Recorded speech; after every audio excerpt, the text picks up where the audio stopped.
Good morning, everyone. There's a minor matter I want to take care of today. It's kind of sort of a minor matter, but it can be more of that, and you'll see why pretty soon. Let me show you what I'm talking about. That's these handles here, and how hard this particular one is to operate. When you're sitting in this vehicle, you can see about where that handle is. It's right about where your hip is. You have to reach behind and hook a finger under it like that and pull it. And my wife has always complained about that. Oh, it hurts my fingers, and well, toughen up. But, that only goes so far. Now, this one has always operated harder than the one on the other side.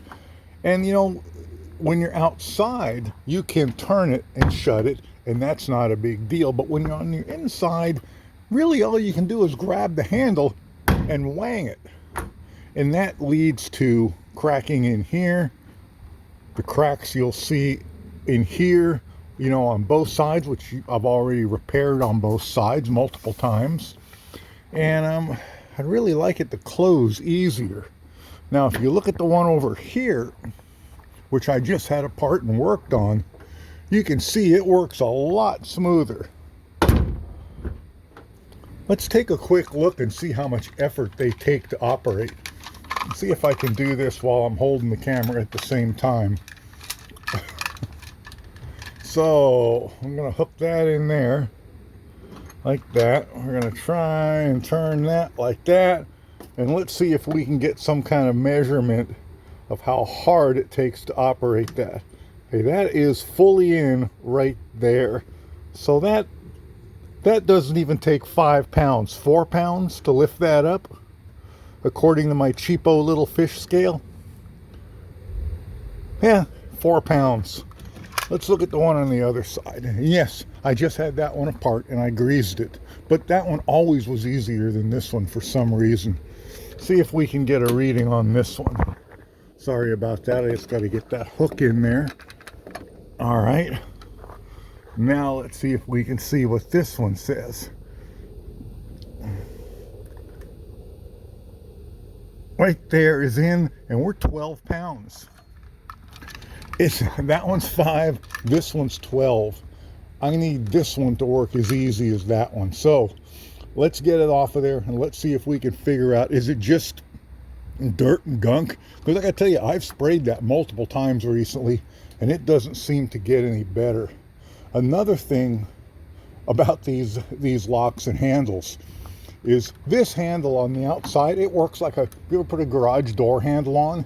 It's just got a square shaft that comes out the end and goes into here, and you can see the end of the square shaft. That's the handle on the outside. But here's an interesting thing to note. This is the lock here on the inside, and it has a key lock on the outside. Those two locks work independently of each other. So if you've locked the handle out here with the key and you're driving the car and you want to let somebody in, you've got to either get out and walk around and unlock it with the key, or roll the window down and hand them the key to unlock themselves, and vice versa. You can't unlock it from the outside if you've pressed the lock button on the inside. Now in 82, I think it was, they switched all this to a flush mounted handle, and I've never had one, so I don't know, but they switched all this on the outside. It's flush mounted, and I'm guessing they probably changed something on the inside as well. But let's get the Torx. I think that's a T25, but let's get the Torx. Let's get that off and let's get a look at it and see, maybe it's just filthy. I don't know. Okay, with the bolts off, that should just slide right off that shaft. I brought a tool. Well, nope, I don't need it, and that's all that is. So let's take that inside to the workbench and see if we can figure out why this works so hard, other than the fact that, yes, it's filthy. We'll throw a paint job on it. It's certainly not here. That flops around. I mean, that flops around without a problem, so that's not my issue. My issue is this here. Let's take it in and clean it up and see if that's the only problem. I want to put this in my ultrasonic cleaner, and this is one of the reasons why I don't like to put things loose in the ultrasonic cleaner, because they turn out looking like this.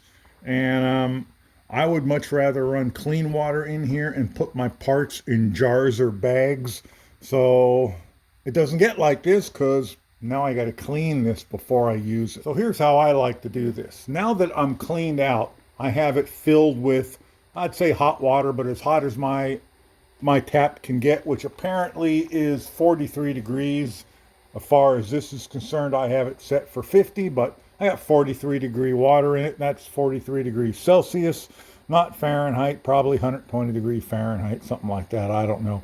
I have a gallon freezer bag with equally hot water in it and some Purple Power degreaser. I have my part in it. Now, if your part has really sharp edges, you might want something a little bit sturdier than a freezer bag. I am going to put my part in here one-handed, which is probably not the best plan ever. And did I put too much water in? Is it going to overflow? No, it's not. Yay. You're not supposed to go over that line, but hey, we're all friends here, right? And I'm going to set it to 30 minutes now. I know y'all who haven't used one of these have heard they do amazing stuff in the way of cleaning and taking off, baked on old grease and grime, and it's true. But do not expect one to take off 50 years of packed on, baked on grease and grime in 15 minutes or even 30. It's not going to do it. It'll clean it up a bunch, but it's not going to take all that off in 15 or 30 minutes. It just isn't going to happen. So what I like to do, I like to give it 30 minutes on. 30 minutes is as much as you can set this to before it resets itself down to 1 minute. So I like to give it 30 minutes on, 30 minutes off, and till I get it as clean as I need it.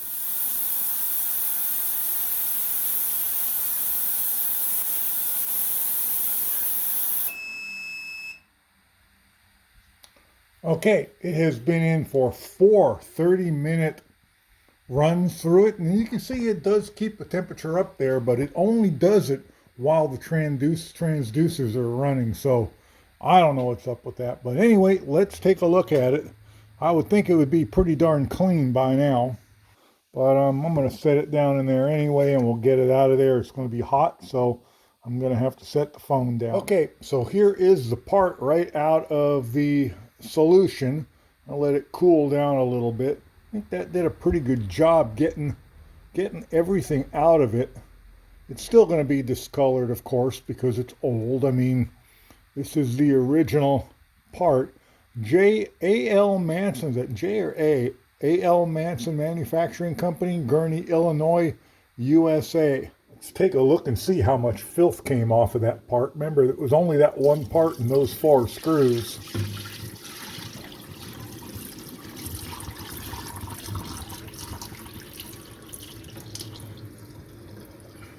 So there you have it. It certainly is prettier. I'm not sure I think it's any better. It still takes quite a bit of force. The other one that's easier on the driver's side, it just must be all the more decompression, compression cycles that spring has had, as opposed to this one on the passenger side has gotten a lot less use. That's the only real thing I can think it could be, because I know these things haven't been taken apart and the springs are original.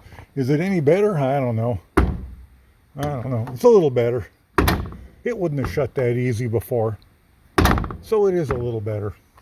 And it certainly is prettier. And at least I know it's not filled with junk and garbage on the inside.